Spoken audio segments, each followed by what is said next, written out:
আজ তো বাইরের আবহাওয়াটা খুবই সুন্দর, সেটা তো আকাশের দিকে তাকালেই বোঝা যাচ্ছে। সঙ্গে আমার মনটাও খুব সুন্দর। চলুন না আপনাদের সঙ্গে আমার পছন্দের একটা রেসিপি শেয়ার করি। প্রথমেই গোটা একটা চাল কুমড়ো কচি, সেটাকে গোল চাকচাক করে মোটা করে কেটে নিয়েছি। আর যেই চাকচাক করে একটা ফালি বের করেছিলাম তার মিডলি বরাবর একটু ফেড়ে নিয়েছি।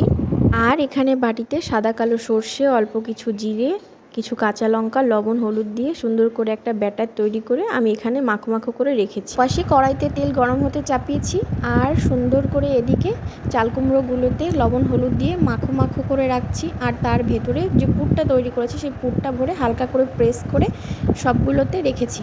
পুরটা ভেতরে দিয়ে বেশি চাপা যাবে না, বেশি চাপলে ভাজার সময় পুরগুলো বাইরে বেরিয়ে আসলে সেগুলো পুড়ে গেলে খেতে তেতো লাগবে যেহেতু সর্ষে।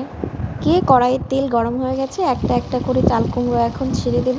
আস্তে আস্তে ধিমি আঁচে এগুলোকে লাল লাল করে এখন ভেজে নেব।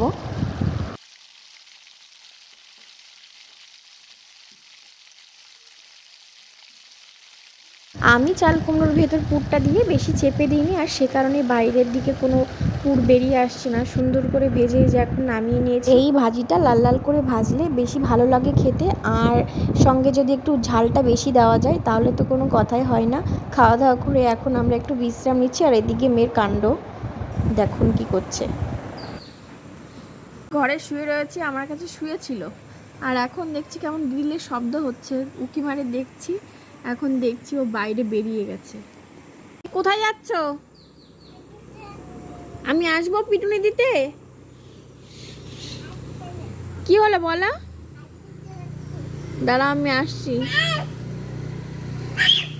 আমার এই পছন্দের রেসিপিটি ভালো লাগলে অবশ্যই বাড়িতে একদিন ট্রাই করে দেখবেন, আর আমার ভিডিওটি ভালো লাগলে লাইক কমেন্ট শেয়ার করে পাশে থাকবেন।